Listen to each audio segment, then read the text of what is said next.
Muy bien, gracias. Se nota que la gente está entusiasmada por Semana Santa. Vamos a conversar en esta parte del programa con Néstor Valdivia. Él es investigador asociado de GRADE en las áreas de pobreza, equidad, educación, mercado de trabajo y desarrollo humano. ¿Cómo estás, Néstor? Bienvenido. Muchas gracias por acompañarnos. Gracias por la invitación, más bien. Hace unos días se difundió una encuesta realizada por el Ministerio de Cultura respecto de percepciones y actitudes frente a prácticas discriminatorias. Que es importante porque siempre ese es un debate latente en el Perú, el tema de la discriminación, del racismo, pero hacía mucho tiempo que no se le ponían cifras, no cifras, digamos, oficiales, por llamarlo de alguna manera. Ha habido sondeos, encuestas, pero creo que es, no sé si la primera vez, corrígeme, que el Ministerio de Cultura lanza porcentajes sobre este tema que es uno de las lacras, digamos, que más debemos erradicar en el Perú. Sí. Mira, en realidad es la primera vez que el Ministerio de Cultura o que el Estado hace una encuesta nacional y que de alguna forma valida información estadísticamente representativa para todo el país. Sin embargo, ha habido estudios parciales como una encuesta especializada sobre población afroperuana que encargó precisamente a GRADE, donde sí se incluyen preguntas relacionadas a discriminación. Pero esta encuesta está específicamente orientada a conocer el tema de la diversidad cultural y la discriminación desde la perspectiva, desde las percepciones de la misma población. Entiendo, leyendo la ficha técnica, que es una encuesta aplicada a fines del año pasado en 25 regiones del Perú. Así es. Y con una muestra adicional de 455 personas pertenecientes a las etnias quechua y aymara. Y población afroperuana. Y también, lo cual hace que la muestra, digamos, sea bastante más representativa. Hay una sobremuestra precisamente para captar a esa población que suele ser, que de hecho es, mejor dicho, minoritaria y que es más difícil que aparezca, digamos, en las encuestas y puedan ser captadas sus percepciones, ¿no? Bueno, vamos a repasar uno de los cuadros. Tenemos dos cuadros, pero quería ver contigo uno primero donde a la pregunta de si considera a los peruanos muy racistas o racistas, correcto, hay un 53% que señala que sí. Pero luego está la contraparte, ¿no? Cuando se le pregunta al encuestado si se percibe a sí mismo como racista, solamente hay un 8% que está dispuesto a reconocer que sí. Así es. Aquí hay una enorme paradoja, ¿no? Es una paradoja. Estamos más dispuestos a señalar al que discrimina o al otro creyendo que es racista, pero a uno le cuesta más reconocer que el racismo lo lleva adentro también. Así es. ¿No? En realidad esto, en general, la encuesta confirma gran parte de su información, datos de estudios, investigaciones que a lo largo de 15 años desde las ciencias sociales se vienen haciendo, incluso estudios cualitativos. Y uno de los hallazgos de esas investigaciones precisamente era encontrar esta paradoja, como tú bien dices, entre reconocer o decir que la sociedad peruana es racista, pero yo no soy racista, mis amigos y mi familia no son racistas, ¿no? Lo cual tiene que ver mucho con la dificultad para asumirnos como racistas, ¿no? Y a la vez yo creo que tiene que ver también con una pérdida de legitimidad, digamos, social del racismo en el Perú, que se da a partir de la década de los 50, 60, 70 en adelante, ¿no? ¿Y a raíz de qué se da esta pérdida de legitimidad? Yo creo que hay un desarrollo de la ciudadanía, una mayor conciencia de los derechos de las personas, hay una revolución social, por decir así, que viene de abajo hacia arriba.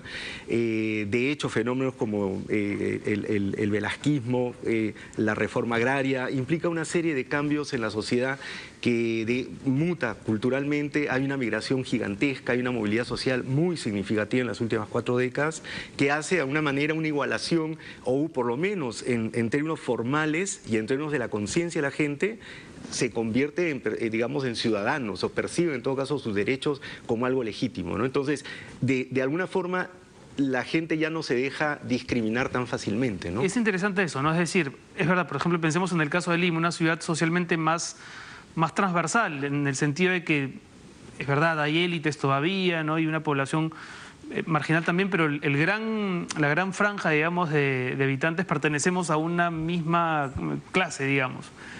y sin embargo las prácticas racistas en algunos casos incluso se han radicalizado, pero hay más capacidad de protesta. A la vez, ¿no? Y de difusión. Y de difusión. Porque sucede que y de denuncia, digamos. Así es, las redes sociales multiplican por 20 justamente, pero también es cierto que yo creo que hay mayor capacidad de denuncia, ¿no? Lo cual sin embargo no quita las dificultades que todavía tenemos para denunciar, ¿no? De hecho, parte de la encuesta registra muy pocas prácticas de denuncia. Digamos, hay de alguna manera un afrontamiento, pero es un afrontamiento que tiene diversas modalidades, ¿no? Nunca o muy difícilmente llega, digamos, a plantearse una demanda, menos aún a judicializarse, ¿no? ¿Qué debería ser? No sé si te complico con esta pregunta antes de ir al siguiente cuadro, pero ¿qué debería ser alguien que se siente discriminado o que siente ser víctima de racismo en un país como el nuestro? No sé, estoy pensando, ir a una comisaría a hacer la denuncia, ¿tiene sentido? ¿Es verosímil? El personal, pregunta. Digamos, policial en el Perú entiende que una práctica discriminatoria es susceptible de configurar, no sé si un delito, pero sí una situación, digamos, como para llamarle la atención al... De acuerdo. Sí, de hecho, en el Perú, digamos, el marco normativo actual da herramientas legales para poder hacer denuncias y poder, digamos, defenderse en ese sentido. Sin embargo, en primer lugar, ese marco no es muy conocido. Segundo, la verdad que la institucionalidad que se ha desarrollado hace engorroso y difícil todavía la eficacia de ese tipo de acciones. Y respondiendo a tu pregunta, yo diría, lo primero que uno tiene que hacer es no callarse, ¿no? En segundo lugar, no dejar mellarse en la autoestima, ¿no? Tercer lugar, reconocerlo. Y quizás el tercer lugar debería ser el primero, ¿no? Primero, reconocer que efectivamente uno está siendo discriminado, ¿no? Pero yo creo que el no callarse es fundamental, porque gran parte del éxito del racismo, de la discriminación en el Perú ha sido ese silencio, ¿no? Vamos a revisar juntos el siguiente cuadro, no sé si lo tenemos aquí en pantalla. ¿Dónde se sintió discriminado? Es otra de las preguntas que se les hizo a las personas que participaron de esta muestra, y ahí tenemos los resultados. Un hospital público, posta médica, 22%. Increíble, ¿no? Un hospital donde uno, en teoría, pensaría que es un lugar donde todos somos iguales. Evidentemente se sabe que no, pero llama la atención, ¿no? En una comisaría 19%, lo conversamos hace un instante, una municipalidad 14% y su centro laboral 12%. ¿Qué conclusiones sacas de estas? Bueno, varias en realidad. Primero, confirma lo que otros estudios también habían encontrado, en el sentido que el Estado es un agente discriminador. Ahora, también hay que decir que esto tiene que ver con el hecho que la mayor parte de personas que pertenecen a los sectores económicamente bajos acceden a servicios públicos. Digamos, acá hay un tema de frecuencia, ¿no? También hay que decir, para poder entender bien la información, que cuando uno hace encuestas, que es una forma de aproximarse al tema de la discriminación, está preguntando a la persona si se sintió discriminado. Por lo tanto, estamos captando la concepción que la persona tiene por discriminación. Y la verdad es que esto abarca de todo, desde el maltrato de parte del vigilante en la entrada del hospital o el centro de salud, hasta el maltrato del médico, la obstetriz o qué sé yo, hasta el tema de un problema de acceso en recursos para poder pagar, qué sé yo, algo que hay que pagar en los servicios públicos, a pesar que deberían ser gratuitos, ¿no? Néstor, y aún cuando los valores son altos, me imagino que también los encuestadores lidian con el hecho de saber que se enfrentan a respuestas políticamente correctas, ¿no? Mucha gente no está dispuesta a admitir que ha sido discriminada. Así y como tú decías antes, también muy poca gente está dispuesta a reconocerse como racista, ¿no? Exactamente. Ahí hay un margen, digamos, de error importante. Sí, es cierto. Por eso es que en realidad cifras como estas que dicen que el 55% de la población del Perú, de su población son discriminadores, digamos, en realidad probablemente sea un subregistro, ¿no? De repente sea más. Pero efectivamente hay dificultad para poder reconocer y decirlo abiertamente, ¿no? Por eso es que muchas veces este tipo de estudios tienen que ser complementados con entradas de otro tipo, ¿no? Por ejemplo, estudios experimentales, como de hecho se han hecho, se han hecho incluso estudios con envío de currículums y fotografía y determinados nombres ficticios en este caso, y se comprueba que, por ejemplo, estoy pensando en un estudio concreto, las personas blancas, entre comillas, y con apellidos europeos tienen mayor probabilidad de ser contratados en comparación a las personas afrodescendientes, ¿no? Ese además es un criterio que en más de una ocasión los investigadores han confirmado, ¿verdad? O sea, sí. En este país sí. El color de piel claramente marca, es un asunto... así es. Hay varios motivos y la encuesta también recoge eso, principalmente, y ahí, digamos, resumo, los motivos por los cuales se discrimina en el Perú, de acuerdo a la encuesta, son, en primer lugar, costumbres, idioma, forma de hablar, vestimenta, color de piel y raza, por decirlo así. Ese es como el núcleo, ¿no? Y quizás habría que incorporar después ya vienen también las capacidades, la preparación, la experiencia. Así es. Incluso lugar de origen, ¿no? Claro, habría que mencionar que también se considera desde la perspectiva de las mismas personas entrevistadas la capacidad económica, ¿no? Algo así, por ser pobre también me discrimina. La población escolar no está comprendida en esta encuesta, ¿no? No se ha encuestado a niños ni adolescentes. No, porque es una población de 18 a 70 años. Claro, digamos, la población adulta o los que son ciudadanos, digamos, pregunto porque DNI, ¿no? Porque de haber sido de la otra manera, estoy seguro que la escuela habría aparecido como uno de los lugares donde más se discrimina. Sí, ¿no? Sí. De hecho, hay estudios que han comprobado que hay prácticas discriminatorias en la escuela. Estoy acordándome ahorita de un estudio de UNICEF y de otro que hizo Grade, que comprobaba la existencia de un bullying racista, en particular contra las personas los niños y niñas afrodescendientes. Que esta encuesta también lo confirma. Los motivos por los cuales la población es discriminada también son diferentes. La población indígena o de origen indígena suele ser discriminada por su vestimenta, su forma de hablar, sus costumbres. En cambio, la población afrodescendiente es discriminada por su raza y su color de piel. ¿En Grade están de acuerdo con referirse a estas subespecies de racismo como microrracismo o racismo de ida y vuelta o de arriba abajo? ¿Qué opinas tú de esas categorías a las que también nos hemos terminado familiarizando, ¿no? Mira, en Grade pudimos precisamente hacer un estudio relacionado a discriminación en servicios de salud, servicios públicos en el Valle del Mantaro.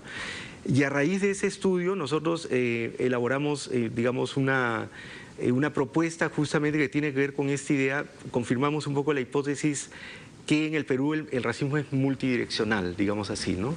Es decir, efectivamente hay como, no es el racismo que ejerce una minoría blanca versus una mayoría mestiza o indígena, es un todo contra todos, por decir así, y por eso es tan poderoso, por eso es tan difícil de combatirlo, porque al final está internalizado en todos los grupos, por eso, exagerando un poco, pero claro, en un esquema jerárquico en el cual quienes más pierden son la población indígena y la población negra o afrodescendiente. ¿Cuál dirías tú, Néstor, que es el principal problema a atacar en la gran problemática que es el racismo?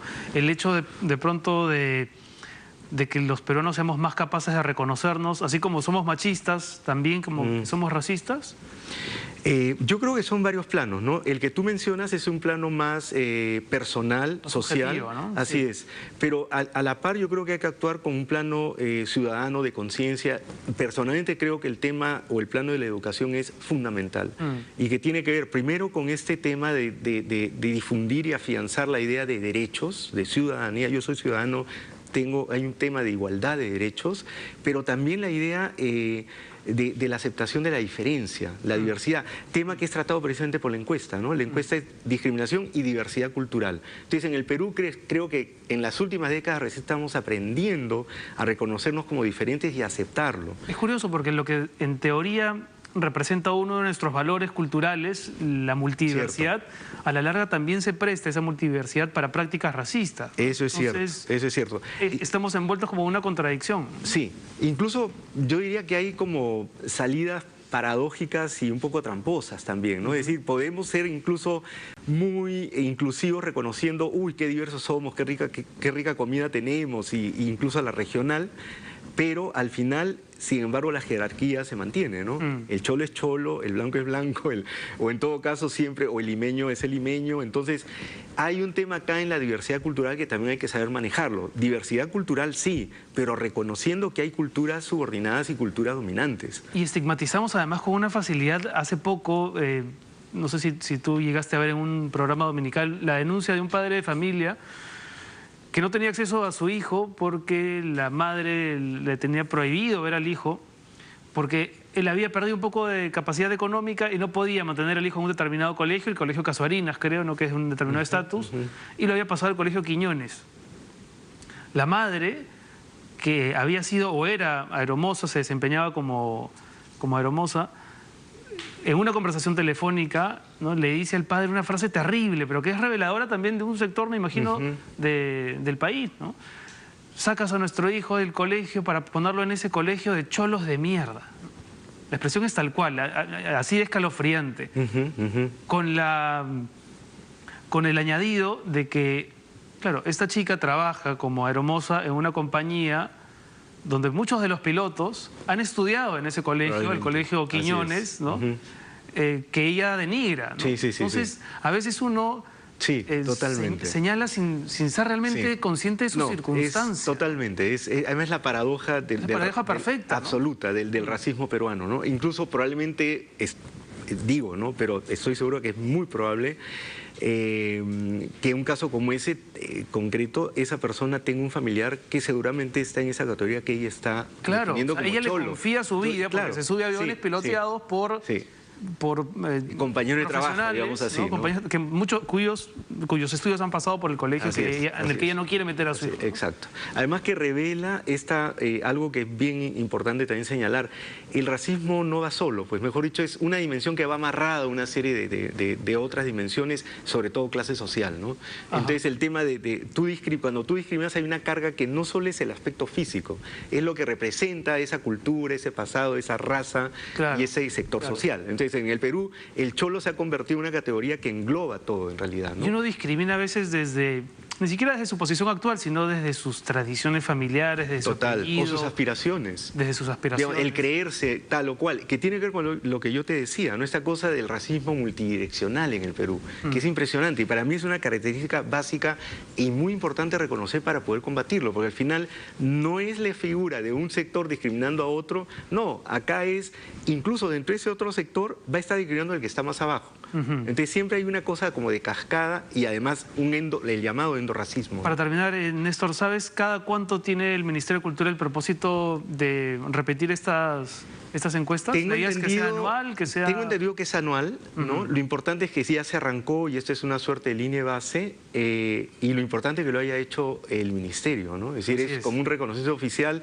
incluso que ha tenido el valor de incluir una pregunta sobre cuán conocido es la labor que hace el Ministerio en ese tema de combate al racismo, ¿no? Además, tú decías, una de las conclusiones del estudio es que el Estado es discriminador. Cierto. Entonces parece un ejercicio, un saludable ejercicio crítico que el Estado también se encargue de explorar el tema. Exacto, y su misma plataforma Alerta contra el Racismo en realidad lo conoce el 6%, si no me equivoco, en el dato de la encuesta, ¿no? Néstor Valdivia, investigador asociado de Grade, ha estado con nosotros. Muchas gracias por venir, Néstor. Gracias. Un aplauso para él, por favor. ¿Sí? Bueno, vamos a hacer una pausa, regresamos aquí en Nada Está Dicho con Ricardo Bedoya para hablar de películas de Semana Santa y también de otros temas alusivos a la cartelera, la entrega del Oscar, etcétera. Eso después del corte.